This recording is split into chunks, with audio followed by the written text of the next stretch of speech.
É importante um posto em Ipiranga, ô Josias. Paulo Guedes teve uma importância aí na eleição de Jair Bolsonaro. Flávio Bolsonaro precisa de um poste?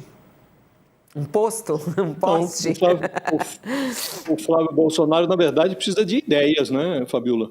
É muito triste você verificar a essa altura do campeonato que nós temos um candidato que deixou de ser negligenciável, está muito bem posto nas pesquisas, vai concorrer ali com chances de vitória, né? E não diz o que vai fazer, não tem. Aí vai de novo procurar uma muleta, como fez o pai, né? E no caso do governo Bolsonaro, e nós temos sempre essa referência, né? Porque o Flávio é o Bolsonaro na urna, então a referência que nós temos, que o país tem, é a gestão Bolsonaro. Então fez-se, naquela ocasião, um super Ministério da Economia, e esse super ministério, os superpoderes do Paulo Guedes, acabou virando uma marquetagem chinfrim, porque depois verificou-se que era uma ficção, que estava só no papel. O Paulo Guedes comandava uma estrutura com 3 pastas, né, no papel. Na vida real, ele mal controlava uma delas, que era a pasta da Fazenda. E depois, à medida que o governo foi evoluindo, verificou-se que o tal posto Ipiranga virou, em verdade, uma superestrutura pendurada no organograma do governo, mas que tinha ali, nas franjas do posto Ipiranga, uma série de interesses que converteram essa superestrutura numa lojinha de conveniência do Bolsonaro. Então, o Paulo Guedes ele virou um fantoche no final do Bolsonaro. Então, ali tinha... quando assumiu, o Paulo Guedes dizia que ia enfrentar as criaturas do pântano político e os piratas privados que se juntavam ali para saquear os cofres públicos, né?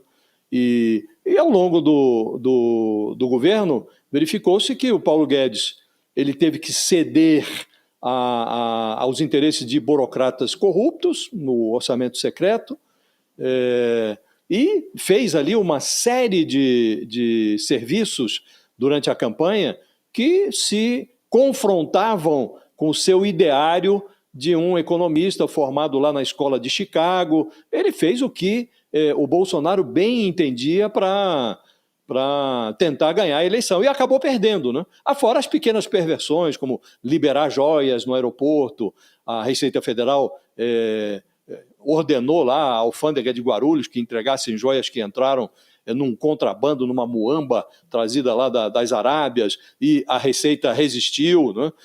E uma série de outras mumunhas ali com as quais o Paulo Guedes teve que conviver, ou quis conviver, porque ele podia ter chamado o caminhão de mudança, né? Mas não fez isso, ficou até o final. Então, essa conversa mole, Fabiola, de que vai se encontrar agora uma nova Dama de Ferro ou um novo posto Ipiranga, isso já não serve como argumento de campanha. O que o Flávio Bolsonaro precisa, de fato, como dissemos, é um conjunto de ideias.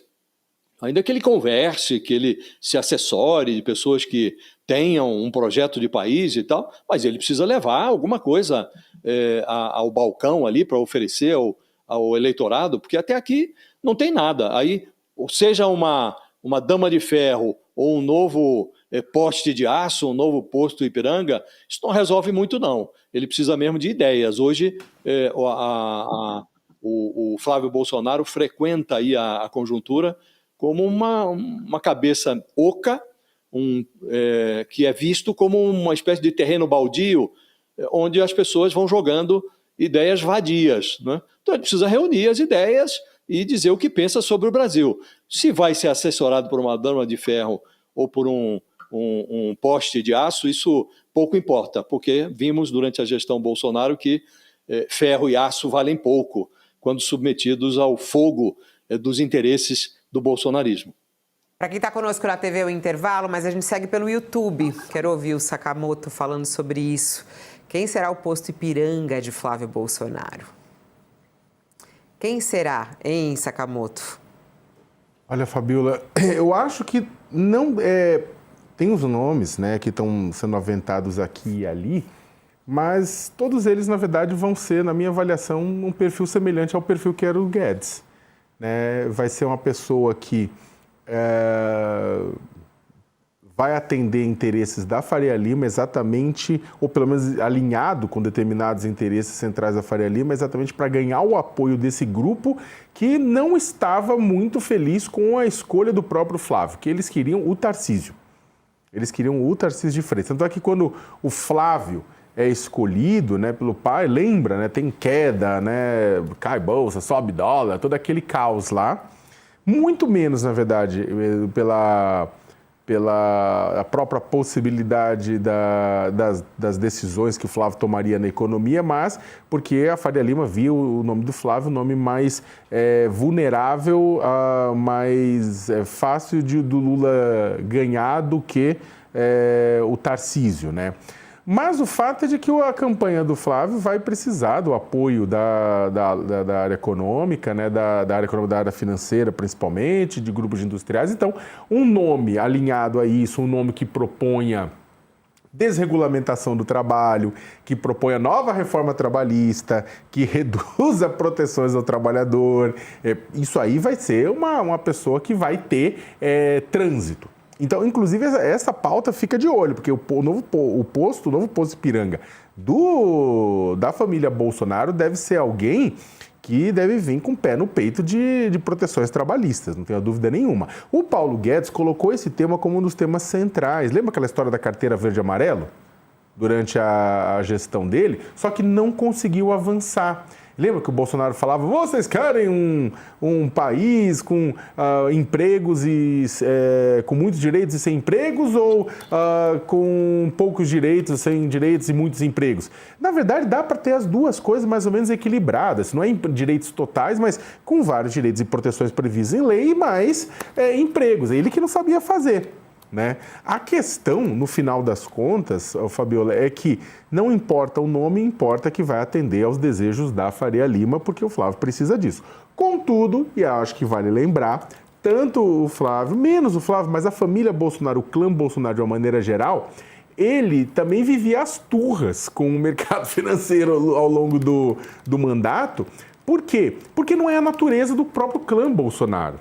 Né? A natureza do clã Bolsonaro é outra com relação a isso, a interferência do Estado, intervenção do Estado, né? Um certo populismo econômico também. Então não tenha dúvida nenhuma que vai escolher o nome e vai brigar se ganhar.